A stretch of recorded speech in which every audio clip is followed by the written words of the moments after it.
So I was just talking about how obviously this year there was the intention of having not only a tech side of the festival but an art side of the festival, and coming into this experience as a creative, I think a creative with the interest of meeting people in the tech world, finding potential clients. I think there was a part of me as well that was a little concerned that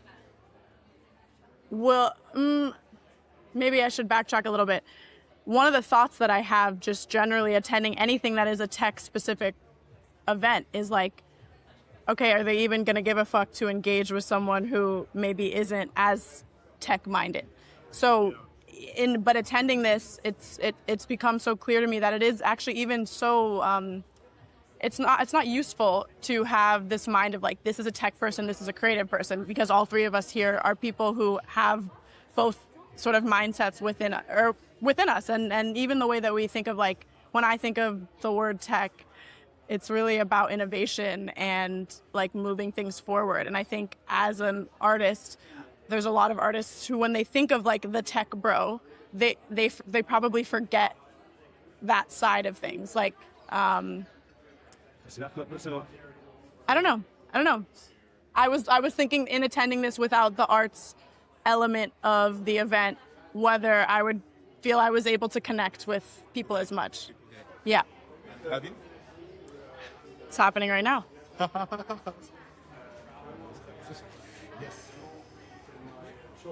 Yes. I mean, I think it's interesting also your perspective that you were saying earlier. Yeah, I mean, having been a guy in the tech world, because I was the CTO and CEO of a startup that was fintech and didn't have anything to do with music in my past. Yeah. I was so tired and bored with tech conferences and all that, and that's why, I mean, I've always been a music person as well. The number one hope and expectation created by this conference and this initiative that is very hopeful, it was that I was having an arts part and taking together the creatives and the tech business world. You're supposed right? to look into people's eyes when you otherwise you don't trust them. Somebody does that.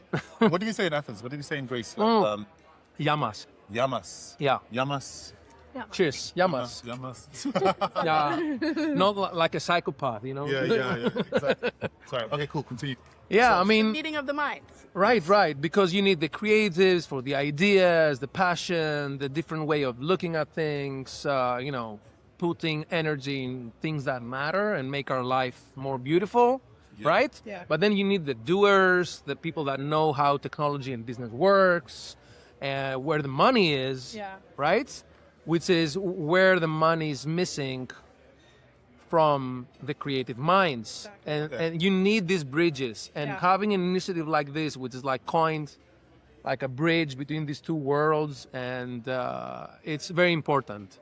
Last year, we saw a glimpse of the execution, the implementation, let's say, of this idea, which was very hopeful. Yeah. And there was a lot of excitement in seeing how things will unravel this year, and having this turn of events and how things turned out with the cancellation of the art stage has been really, an issue, I guess, for those expecting to see how this marriage between the two crowds and the crafts would unravel. Yeah. I think the other thing that we need to keep in mind is that we are at a baby festival. This is year 2. And it is organized by students. Everyone who organized, that doesn't mean it's funded by students, right? But it's organized by people under the age of 30, which is extremely impressive for, thinking about where, you guys might have been when you were, the guy who's running this, he's like 23. We might have been when we were what? like what you might have been up to when you're 23. I don't know. Maybe y'all were super impressive at 23 years old. You said it in a tonation as if it was like 100 years. No, just a couple. Can I be contrarian here? Please, yeah. All right, so talk your shit. Please. That's why I'm here, right? So this is like a very nice story, and it sells a lot, and it has some kind of impact for sure. Sure, yeah. But I don't really buy it. Yeah. I don't really buy it. I mean, even if it's true, I don't buy it. It's how they're getting the cheap labor. Even if it's true, because I don't buy it. Wow. yeah, even if it's true, I don't buy it. And I would have, because you come here, you see all, the production is like multi-million euros, right? So Right.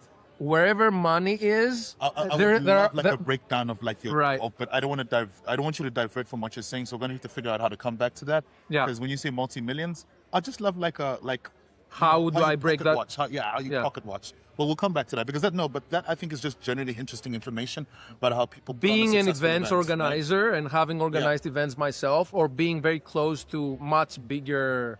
Yeah. Let's come back to that because you're on a good point. I kind of know. I can imagine the rent and how much is the stage to set it up, and it's not like out of thin He was air. with his calculator like earlier on, and he was just like, but we're going to come back to that. I want you to talk about like you saying like you don't believe it, right? But you're saying even if it's true, you don't believe it. But just continue from that school of thought because I think there's an interesting point related to that. What I want to say is that it's very noble that they trusted young, ambitious people to run and get experience and organize all that. That's very noble from the organizers. But I think there's a middle ground here where they could have some gentle adult supervision, consultancy where they have to, which I think definitely they're getting. I mean, I think that middle ground is very much in place. Right. So Does that mean they need to push the other way and have even more people? I mean, that's part of it. Like, my friend was the only person coordinating the art stage. Right. So that's. I mean, we're not trying to play heroes here. This is a very significant event, and it needs all the, skills we can put into, right? And So I'm sorry, I'm going to cut in there because I think you guys are basically saying some really interesting stuff. So I think you've nailed it. Is that they have to be adults in the room for light supervision, and I think you nailed it as well. Because there's one person running the art stage, but actually they do also have adults in the room, having supervision. But you see, what you're speaking about, I think how I've interpreted it is communication. Right. Is that there's either because I think it's too early in the day to give a conclusive judgment of what's going on. Either there are adults in the room and the message is coming, or they've kind of the communication could be a little bit better. Right. And I'll go back to like why I say that. They actually do have an advisory board, right? And this is not me like pandering or anything. I'm just speaking about what I know. So I'm happy to be critical, but I'm also happy to be supportive because I love this kind of infrastructure that feeds to both the creative and tech industries. So yes, they have like a bunch of students running this. This format came from, what's that place called? Slush. Right. Slush has the exact same format. In fact, the founder But they're of Slush... doing it for 18 years. Yes, exactly. But hear this, right? The founder of Slush is, I think... Actually, the founder, this girl is from Plus. She's the director. Yes, I think she's at Lovable now, I think. Yes, No. that sounds right. Is it? Well, Yeah. From some research I did, maybe. Yes, exactly. We should get a talk. Yeah. But anyway, look, so it feels like that's where the inspiration came from. It's like, let's emulate what they did at Slush. So the founder of Slush, I think, is a light advisor. So they're trying to do the same thing. But this is in the infancy. So as they go through challenges like this, that's just happened here, then you realize there's a gap there. Let's plug that gap. Let's find an advisor who knows how to communicate in crisis management so that this doesn't happen again, or we handle it better. So I think you've actually spotted out the right course of action, but this is literally building in public. Look, that's the perception that I get of this. It's a balancing act. That's what I'm saying. You need to have the advisors and the adults, let's say, to help if things are needed.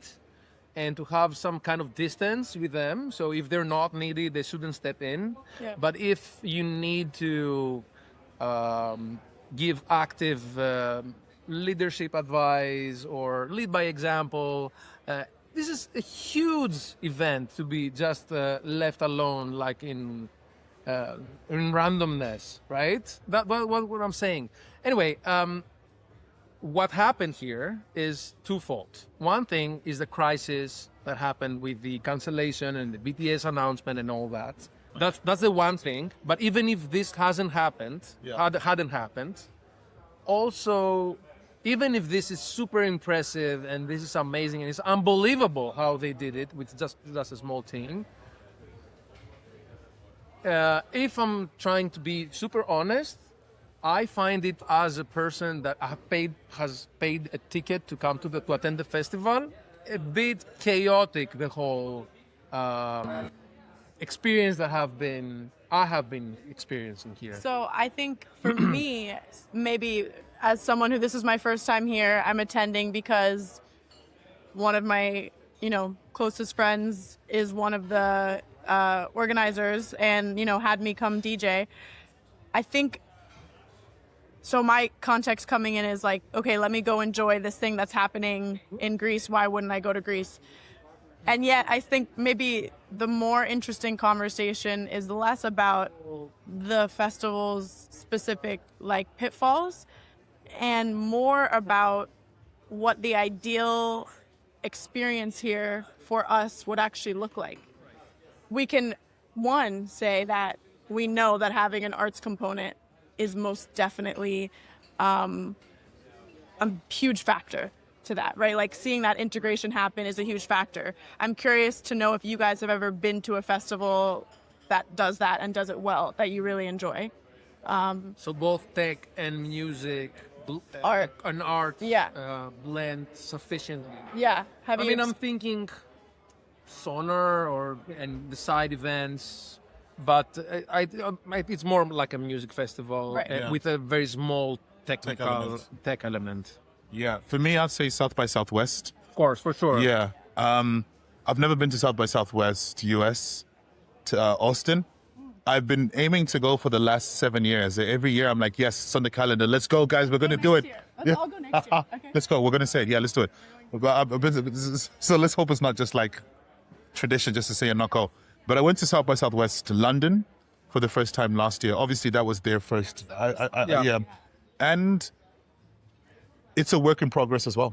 It's a huge work in progress, right? Because what I understand... anyway, let's not go into that. They're trying to follow a structure in terms of a format like in Austin where it's like spread all over the city, I understand. And so they followed a similar format in London, but they did it in the East End. They did it around Shoreditch, around Brick Lane, and it looks fucking beautiful. In fact, it's the best setting for it.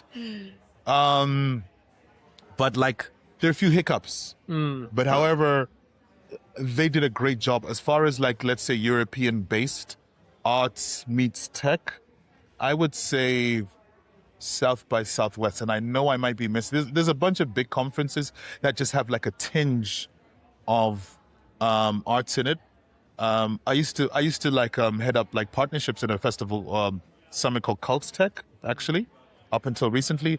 They're much smaller, but our focus was, like the creative industries and culture industry. So everything from art, music, digital art, culture, architecture. We did that pretty well, but it was a microcosm. Do you say that? And our challenge was how to scale it to something like this. I mean, we had like up to 1,000 people in attendance.